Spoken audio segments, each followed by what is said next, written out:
عزیز بچے اور بچیاں، پیارے دوستوں، ساتھیوں، بزرگوں، آئیے آج میں سبق کی طرف لے چلتا ہوں۔ حصہ چہلم نسیم اردو میں آپ کے سامنے سبق ہے اعوذ باللہ من الشیطان الرجیم، بسم اللہ الرحمن الرحیم۔ آج کا سبق ہے حاجیوں کا قافلہ۔ حاجیوں کا قافلہ، وہ دیکھیے جدہ کے ساحل پر خطہ ارضی کے تمام حصوں سے بڑے بڑے جہاز کے کارواں لیے ہوئے لنگر انداز ہو رہے ہیں۔ لنگر انداز ہو رہے ہیں۔ جہاز کنارے لگے اور تھوڑی دیر کے بعد احرام باندھے ہوئے حاجیوں کا یہ مقدس قافلہ عرب کی سرزمین پر اترا۔ قریب سے دیکھیے تو زبان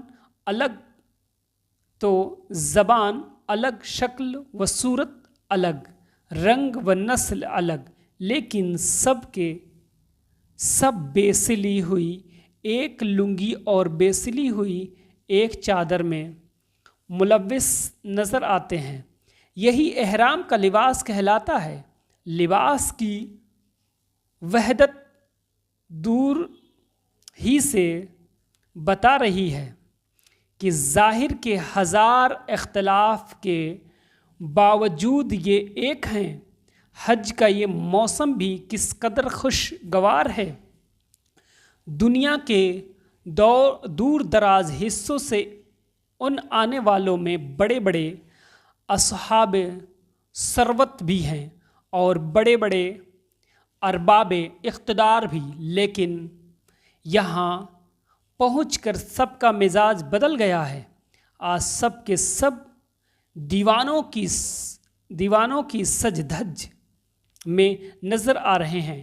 اپنے اپنے حوائج اور ضروری انتظام سے فارغ ہو کر دیوانوں کا یہ کارواں اب مکے کی طرف روانہ ہوا۔ مکہ جو انوار و تجلیات کی راجدھانی اور روئے زمین پر ابن آدم کی پیشانیوں کا مرکز تعظیم ہے۔ جدہ سے اس کا فاصلہ 46 کلومیٹر ہے۔ برہنہ سر، گریباں چاک، غبار آلود اور پر اگنڈہ حال دیوانوں کا یہ ہجوم شوق کی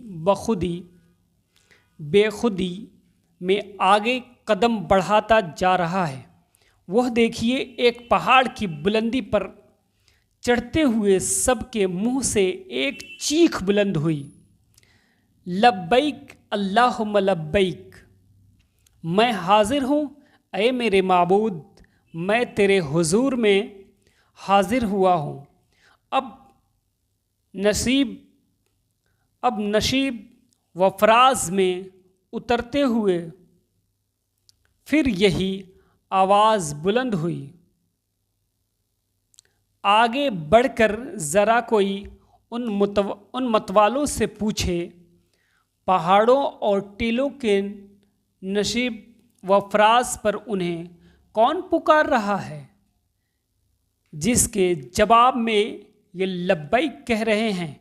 کئی ہزار سال پہلے حضرت ابراہیم علیہ السلام کی زبان خدا نے اکناف وارد کے رہنے والوں کے نام جو منادی کرائی تھی، دینے والے اسی پکار کا جواب آج تک دیتے چلے آ رہے ہیں۔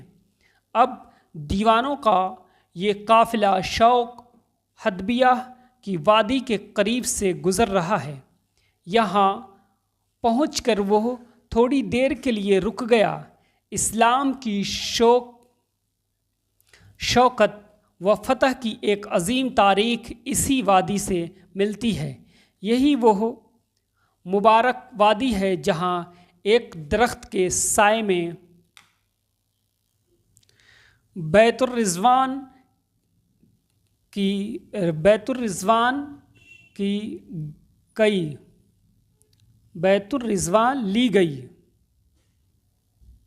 لی گئی تھی۔ اور جہاں خدا نے اپنے محبوب کے ہاتھوں کو دستے قدرت سے تعبیر کیا تھا، اور اسی مقام پر انا فتحنا لک فتحا مبینا کی آسمانی بشارتیں نازل ہوئی تھی۔ اب یہ قافلہ حدیبیہ سے آگے بڑھ رہا ہے۔ کچھ دور چلنے کے بعد وہ پتھر نظر آیا جہاں سے حرم کی سرحدیں شروع ہوتی ہے۔ اس حد کے اندر کوئی غیر مسلم نہیں داخل ہو سکتا ہے۔ یہاں شکار کھیلنا اور جانوروں کا خون بہانا ممنوع ہے۔ یہاں پہنچ کر شوق کی آگ تیز ہو گئی۔ حرم کعبہ کی زیارت کا اضطراب بڑھ گیا۔ نہایت تیزی کے ساتھ اب یہ قافلہ مکہ کی طرف بڑھ رہا ہے۔ چند گھنٹے کے بعد اب مکہ پہاڑیاں نظر آنے لگی، عمارتوں کے نشانات چمکنے لگے۔ یاد آ گیا کہ یہی وہ شہر محترم ہے جہاں سے اسلام کا آغاز ہوا۔ اسلام و ایمان کی نہ جانے کتنی باعظمت یادگاریں یہاں کی پہاڑوں، وادیوں، راہ گزاروں سے وابستہ ہیں۔ اب دل کی کیفیت قابو سے باہر ہو گئی۔ فرط شوق میں آنسوؤں کا چشمہ پھوٹ پڑا۔ لبیک کی صدائیں لگاتا ہوا حاجیوں کا یہ کارواں اب شہر محترم میں داخل ہو رہا ہے۔ جلالت شان کے احساس سے گردنیں جھکی ہوئی ہیں، قلب و نظر ادب کے سانچے میں ڈھل گئے ہیں۔ عالم تحیر میں ہر حاجی دم بخود ہے کہ وہ کہاں پہنچ گیا ہے۔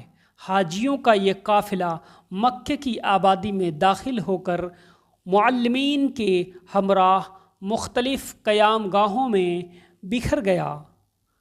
ارشد القادری۔ عزیز بچے اور بچیاں، بہت ہی پیارا سبق ہے یہ، بہت پیارا، تھوڑا نہیں، بہت پیارا سبق ہے۔ اس سبق کو خوب اچھی طرح پڑھیں، اور پڑھ کر کے اچھا لگے تو حاجیوں کا قافلہ کو خوب محنت سے پڑھیں۔ پڑھ کر کے اچھا لگے تو لائک، سبسکرائب، شیئر کرنا نہ بھولیں۔ کوئی مسلمان ایسا نہیں ہے جو اس سبق کو پڑھ کر کے اس کا دل باغ نہ ہو، ایک دم مچل جائے گا۔ لیکن ضرور اس سبق کو پڑھیں، لائک کریں، سبسکرائب کریں، شیئر کرنا نہ بھولیں۔